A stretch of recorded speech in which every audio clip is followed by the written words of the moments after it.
그림던 2016년 2월 25일 출시된 핵앤슬러시 액션 RPG 게임으로서 다양한 직업군을 토대로 원하는 스타일의 육성을 즐기는 재미가 훌륭할 뿐만 아니라 아이템의 등급화와 레벨 시스템, 세트 아이템의 존재 덕분에 파밍하는 맛까지 상당히 뛰어난 작품입니다. 게다가 게임 전반적인 배경 구성이 살짝은 진부하다면 진부할 수는 있어도 대충 구성되지는 않았기 때문에 스토리를 즐기면서 플레이하기가 재밌는 작품. 그런데 하면 할수록 왠지 모르게 이야기보다는 아이템에만 집중하게 되는 작품. 오늘은 이 게임에 대해서 살펴볼까 합니다.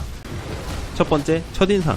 사실 기대까지도 아니고 기대 자체를 하지 않았습니다. 스팀 판매 페이지에 미리 보기 사진을 보세요. 뭔가 그래픽이 뛰어난 느낌도 아니고 그렇다고 게임이 독특한 것 같지도 않고 왠지 디아블로 하러 가는 게 더 좋을 것 같지 않습니까? 그런데 말입니다. 이 게임을 시작한 지 3시간 만에 그런 생각이 싹 사라졌습니다. 왜 3시간이냐면은 제가 3시간 만에 정신을 차리고 게임을 종료했을 정도로 게임 초반 몰입감이 가했기 때문입니다. 시작을 알림과 동시에 유저들을 이끌어가는 스토리 장치, 스토리 전개와 그것을 뒷받침하는 컷신, 영상 보조 장치가 뛰어난 건 아니었지만 메인 및 부가 스토리가 제공하는 명분과 목적의 짜임새가 좋기 때문에 여정의 목적을 알고 나아가는 재미가 괜찮습니다. 게다가 사냥의 꽃, 범위 공격이 많기 때문에 사냥하는 재미와 속도도 괜찮고 초반엔 아이템의 의존도가 크지 않기 때문에 진행 속도가 더디지 않아서 참 좋습니다. 물론 갈수록 아이템 의존도가 급속도로 상승하긴 했지만 첫 열 몇 시간 정도는 그냥저냥 나오는 템으로 커버하며 이야기에만 집중할 수 있기 때문에 상당히 쉽고 진하게 빠져들 수 있는 게임이라고 생각합니다. 두 번째, 그래픽.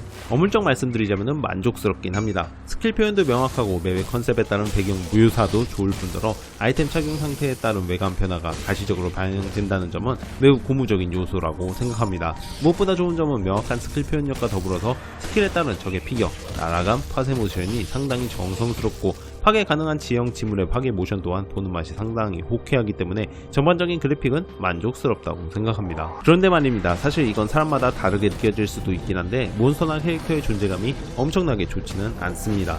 뭐랄까요? 몬스터와 캐릭터, NPC, 지형 지물이 배경에 잘 녹아든 나머지 용해된 느낌이랄까요? 뚜렷한 구분을 바라지 않는다면 사냥을 하던 퀘스트를 하던 길을 찾던 게임 진행상의 문제가 되지는 않지만 근사하거나 명확한 느낌은 부족합니다. 마구잡이식 싸움을 하기엔 좋지만 탐험을 하고 마을 구경도 하며 몬스터 하나하나 살펴보는 재미를 원하시는 분이 계시다면 살짝 실망하시지 않을까라는 생각이 들었습니다. 세 번째, 게임 성향. 정해진 스토리를 따라서 모험을 하며 부가 퀘스트를 통해 추가적인 사냥을 하거나 아이템 파밍을 위해서 던전을 반복적으로 돈다. 진부하다면 진부할 수 있는 RPG 게임의 고전 방식 그대로지만 오히려 클래식함 덕분에 세상만사 근심을 잊고 게임에만 온전히 집중할 수 있습니다. 사냥 자체가 복잡하지 않고 다크소울처럼 하드코어한 컨트롤 능력까지는 요구되지 않기 때문에 게임에 적응만 되신다면 무난하게 플레이하실 수 있습니다. 아이템의 등급화 덕분에 파밍의 재미가 상당히 뛰어난지라 게임을 여러 번 길게 플레이하셔도 재미의 수준이 떨어질 가능성이 생각보다 낮습니다. 재차 반복들여서 지겨우시겠지만 이 게임은 진짜 파밍이 재미의 절반 이상을 차지한다고 봐도 무방할 정도니까요. 여기다가 저항력 시스템 덕분에 저항력을 맞추는 재미, 하지만 모든 저항력을 챙길 수 없어서 올타임 무적이 아닌 몬스터 속성에 따라 긴장감을 챙길 수밖에 없는 이 구조로 인해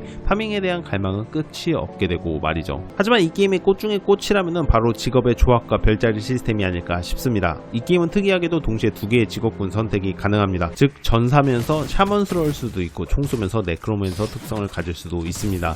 보시는 것처럼 조합의 규모만 가늠해도 웅장할 지경이며 입문 유저에게 추천되는 조합은 있을지언정 정답은 없기 때문에 본인 취향에 맞게 플레이를 이끌어가는 데서 오는 재미가 상당합니다. 이 말인 즉슨 다이차 플레이도 거뜬하게 보장을 한다는 이야기입니다. 별자리 시스템도 마찬가지입니다. 자신의 직업 특성과 아이템 세팅의 시너지를 더욱 극대화시키는 방면으로 투자할 수 있기 때문에 육성의 재미를 한 단계 더 끌어올려주는 상당히 매력적인 요소입니다. 클래식 RPG 게임의 장점이 그대로 살아있으면서 어디서든 사용할 수 있는 포탈 시스템과 꽤나 넉넉한 인벤토리로 인해 편의성까지 증대된 매우 만족스러운 RPG 게임이라고 생각합니다. 네 번째, 지속성. 다른 직업을 키우면서 아이템 다시 맞추는 과정을 생각하신다면 수백 시간은 거뜬히 할 수 있는 작품입니다. 스토리 엔딩을 보고 나서 그만두실 가능성도 없진 않겠지만 난이도를 올려가며 더욱 격렬한 RPG 게임을 즐기실 수도 있고 아까도 보셨다시피 이 게임은 직업군 조합이 상당히 다채롭습니다. 이 캐릭터들 템 다 맞추면서 색다른 무기와 스킬에서 오는 색다른 사냥, 파밍 재미에 빠져든다면 진짜 수십 시간으로 끝낼 수가 없는 게임입니다. 지속성만큼은 정말 상당히 고득점할 수 있는 정말 대단한 RPG 게임이라고 생각합니다. 심지어 DLC까지 있으니까 말 다 했죠. 다섯 번째, 구매 가치. 스팀에서 정가 26,000원, 데피니티브 에디션이 57,360원 판매 중에 있습니다. 하지만 이 게임 할인율이 대단해서 할인 기간에 구매하신다면 원작은 만원도 안 되는 가격에 구매하실 수 있으므로 저렴한 가격에 오래 할 수 있는 질 좋은 게임을 얻는 격이라 생각합니다. 요즘 게임 가격들 상당히 부담스러운 수준이고, 그런데 막상 하려고 하자니 요구 사양이 너무 높다든지 게임이 약간 이상하다든지 등 뭔가 걱정스러우시다면 검증된 명작 그림던으로 잊고 있던 클래식 RPG의 참된 재미, 몰입감에 빠져보시는 건 어떨까 싶습니다. 솔직히 할인할 때 기준이긴 하지만 만원도 안 되는 가격에 이 정도 퀄리티 즐긴다는 게 진짜 말도 안 되는 거라 생각하기 때문이죠. 출시한 지 꽤나 오랜 시간이 되었지만 지금에도 충분히 재미있고 푹 빠져들 수 있는 작품 그림던. 솔직히 저도 RPG 게임을 그렇게까지 좋아하진 않지만 그림던만큼은 향수 자극도 되고 뭔가 본질적인 게임의 재미를 되찾은 느낌이 들어서 상당히 만족스럽습니다. 여러분들도 그 기분 오랜만에 한번 찾아보시면 어떨까 가볍게 추천드리면서 마쳐보도록 하겠습니다. 모두들 몸도 마음도 건강한 게임 생활 되시길 바라면서 모두들 안녕, 빠이빠이.